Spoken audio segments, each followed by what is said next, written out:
So hello and welcome back to another video. Now then, I've literally just tracked it down here. I've walked down to say my local beach. It's probably the closest beach to my house, so I guess it is my local beach, but come down here tonight to meet Jay from Smash Fishing, and we're going to be fishing some small baits, targeting things like red mullet, bream, anything like that. Now I'm proper wrapped up today, gloves, hat. It's really cold, so it's about 7 degrees, but with the wind chill it's saying it's 3 degrees at the moment, and it really does feel it.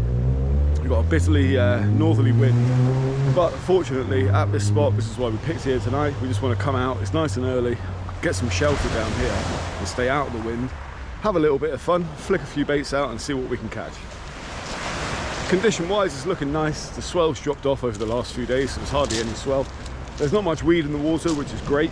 I've just bought the one rod with me today, which is my Samson Longcast 30 to 100 gram heavy lure rod.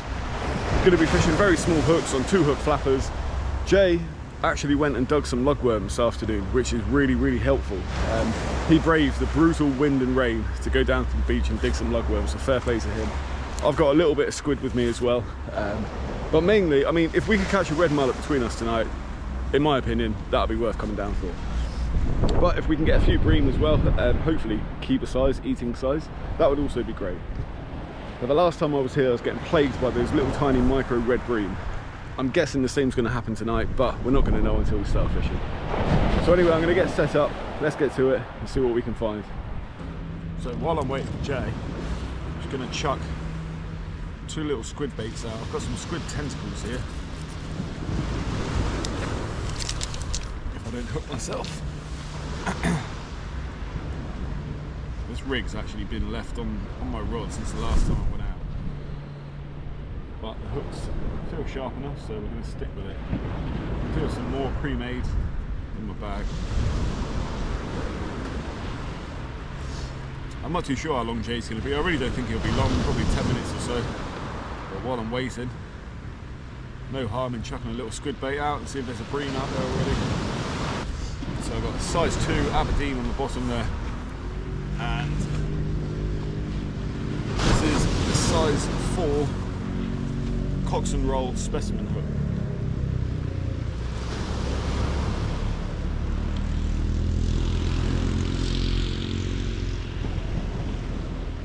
So small enough hooks to hook the smaller fish, but also if you do get a bigger fish, perfectly fine as well.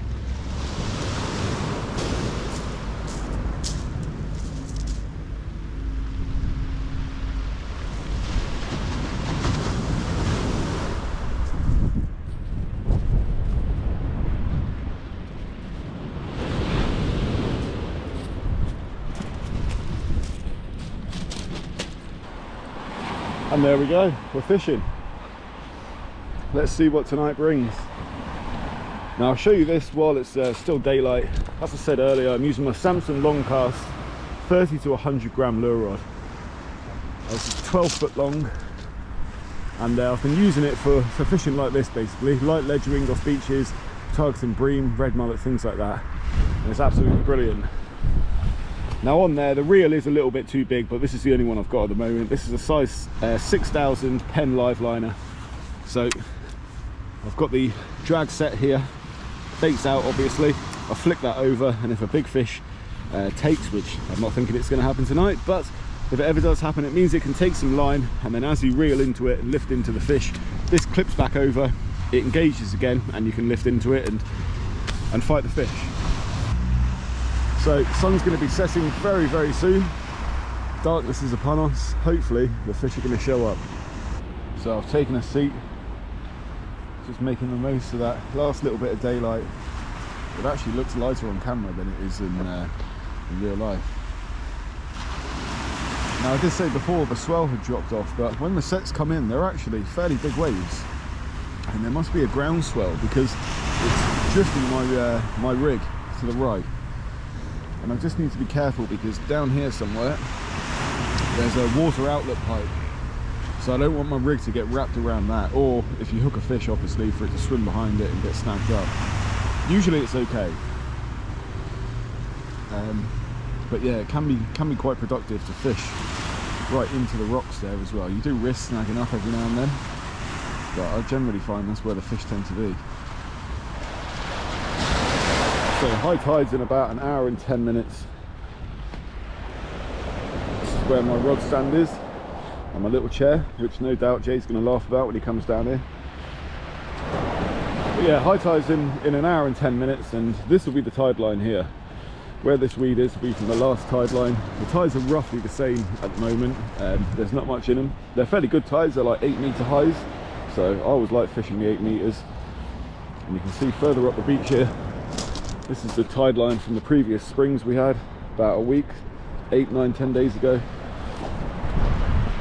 So it's going to come up to here. I'm perched up on the shingle here, so got the rod tip held high, out the water, out the waves. Just wait for those fish. Here he is. He's 20 minutes late, but he's here.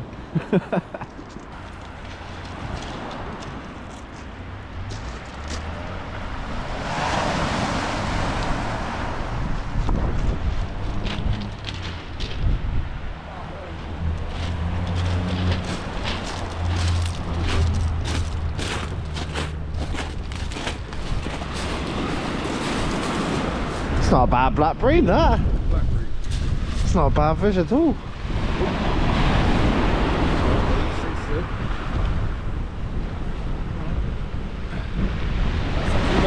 That's not bad at all. First fish of the night, little black bream. Nice. Happy days. Jay might be the lucky charm, because as soon as he arrives, hook into a bream. Not a bad size, that. He's taking it pretty deep, as you can see there, so that's a keeper size. He'll be getting cooked up.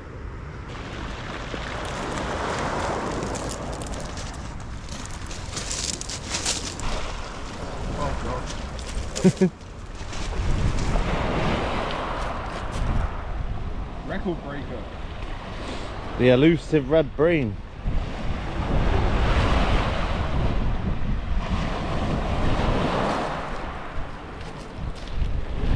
Well, the fish aren't.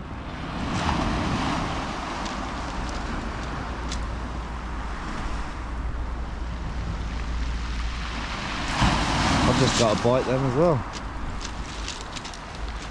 It's a bigger red bream at least. Oh! It's got the weight to that was well funny. Oh yeah, look. Rod's going. Oi oi! We're getting bites galore, but unfortunately it's these things again.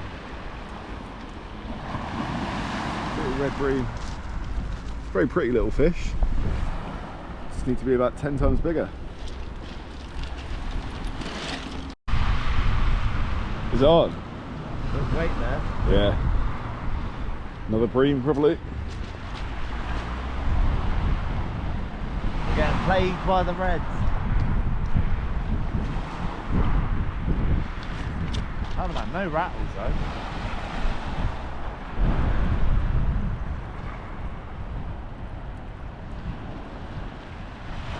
Oh, there's something there. Yeah. First fish of the night for me. The elusive red bream.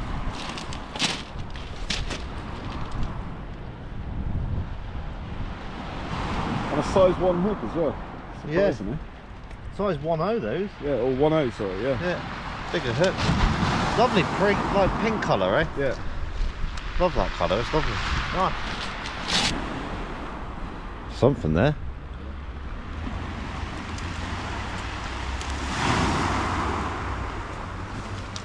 It's another one of the rare species there, Cal.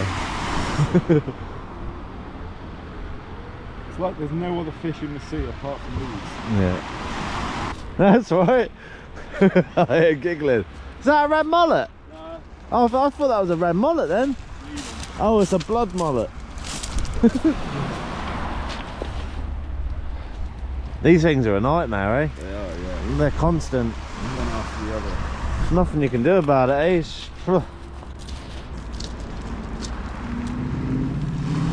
probably biggest one of the night. It's just mental though, eh? What was that in the water for like 20 seconds? Yeah, it was bugger all.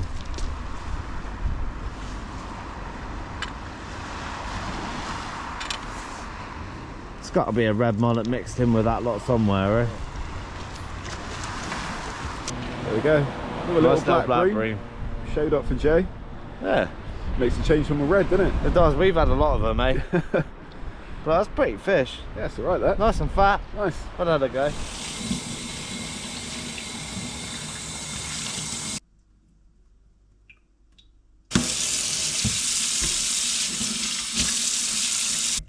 Right, we're going to start by taking the scales off this fish. So just submerged in water, saves them spraying absolutely everywhere.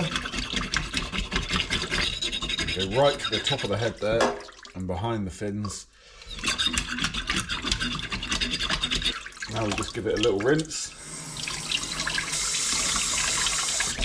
And that is ready to fillet. Now, so with the filleting side of things, if I try and do this at this angle, you'll see a little bit better. Just going to take off that first fillet there, so straight down the back of the spine, and then just running that knife along the rib cage, or sorry, the skeleton I should say.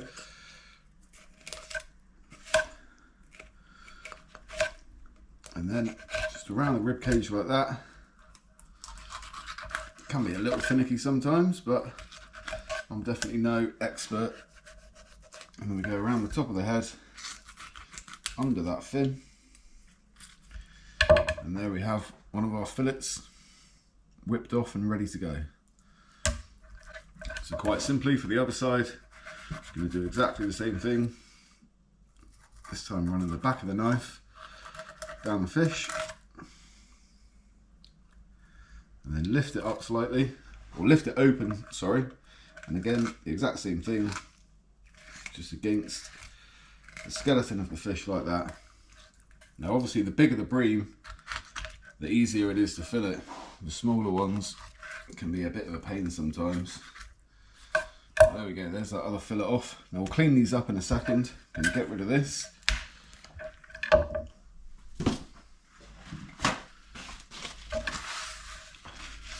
Very simply, give that a little wipe, and then with our fillets, got a little bit of sinew on the side here, we're just going to trim that off, wasting as little as possible.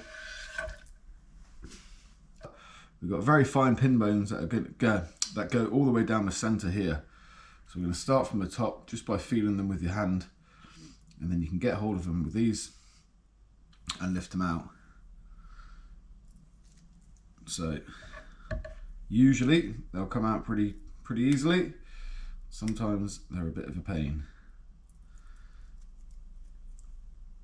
Right, so we've given these a little tidy up, pin boning them. Now we're just going to whip the skin off, just like that. And all of this lovely meat is going to be floured and then pan fried.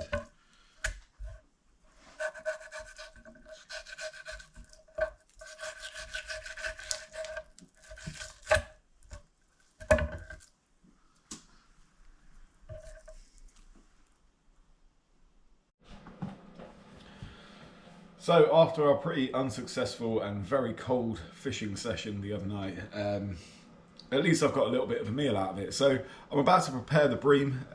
It was the one bream that I actually did keep that night. All the rest of the stuff we had was super small. I mean, the red bream were tiny. Jay had one other bream as well, which would have been in the legal size, but he put that back. I decided to keep mine to make a little fish cutter. Now, this really originates from a time when I went to Barbados. There was a place called Cuz's Cafe, and he did the best fish cutter. It was the first time I'd ever had them before. A little bit unusual because it's with cheese, and cheese and fish don't necessarily go. However, it really does work. Now, I don't have the exact ingredients that I need for this. I'd really like some jerk seasoning, but I don't have any. So I'm going to be making a similar sort of thing. It's really basic, and it's not going to take too long. I'll take you through it. Let's do it. So here I've got the bream. If I just put that light on. I've got the bream, fillets there, skin off, and in this bowl I've just got a little bit of flour. I'm going to add to that some sea salt and some black pepper. And I'm basically making this up because this is not the original recipe. Like I said, I don't have the ingredients. So what I'm doing is putting a bit of dried thyme in there.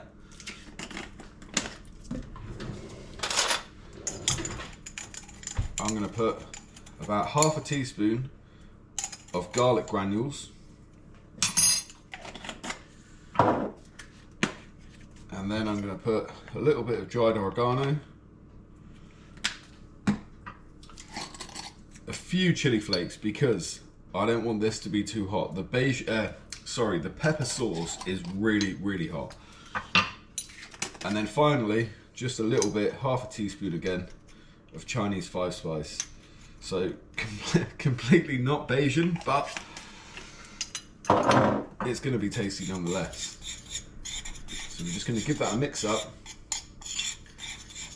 And I'm not using any egg or anything like that. I'm literally just going to coat the fish in the flour mix and then pan fry it in some oil.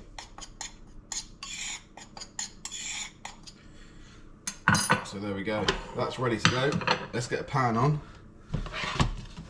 Into the flour mix with the fish. And then both sides. It would be handy to have some breadcrumbs or something. I mean, I could make them, I've got bread, but I'm just going to do it like this for now. Coat that up nicely. Same thing with the other one.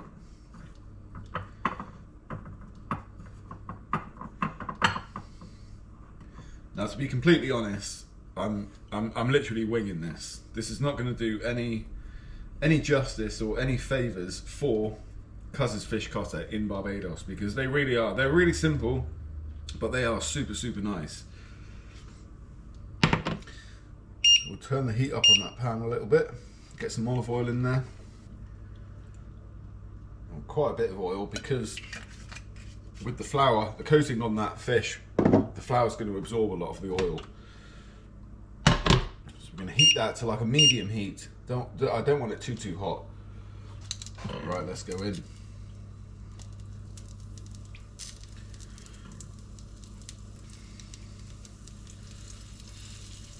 There we are, fish goes in. This is only going to take about 3 or 4 minutes to cook through. In the meantime, in this bowl, I've just got a little bit of mayonnaise, and this is the pepper sauce. But trust me, this stuff, it is so hot. If you like hot stuff, then use quite a bit. I'm putting about half a teaspoon in there. I'm obviously mixing it with the mayonnaise to mellow it out a little bit. So the spicy mayonnaise is quite simply going to go onto this bun. I've got some tomato and some lettuce. I'm going to put cheese on top of the fish once it's cooked, and I'm actually just going to slide that into the oven just for 30 seconds to 40 seconds, just to slightly melt this. We've got our fish on cooking, and this really won't take long at all. Right, we're just going to flip that over.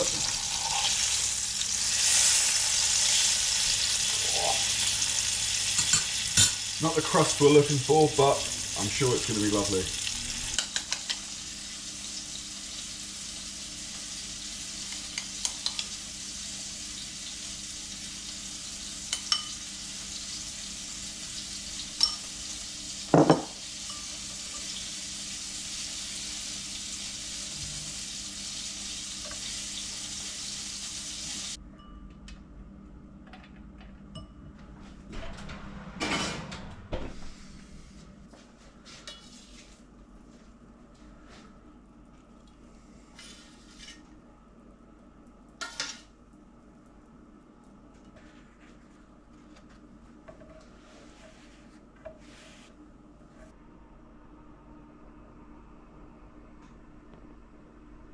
So, there we go.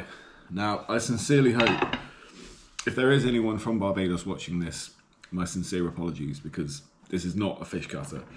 This is not a Bayesian fish cutter, but that's where I got the inspo from for the ingredients that I had in my cupboard. Now, it's going to taste nice, I know it is. It's lovely fresh bream, got a nice soft roll there, that spicy kick to it. Let's give it a taste.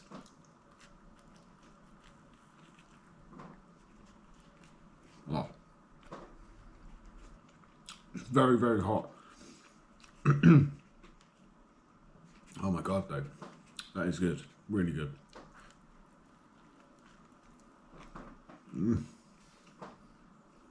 Bream is such a flavoursome fish. Nice and meaty. Now obviously if this had a proper crumb on it, it would be a lot better. But I literally just went with the ingredients it has. The pepper sauce, even though it's mixed with the mayonnaise, it's still got that heat. Yeah, if you're a fan of hot stuff, then the pepper sauces are completely different to the chili sauces. They're much, much hotter. I'll tell you what, it was worth standing in the cold for. Nice little sandwich like this. I think we were down there for about, I don't know, about 2.5 hours, maybe. I don't think it was any more than 3. And yeah, we were just getting absolutely plagued by those little red bream.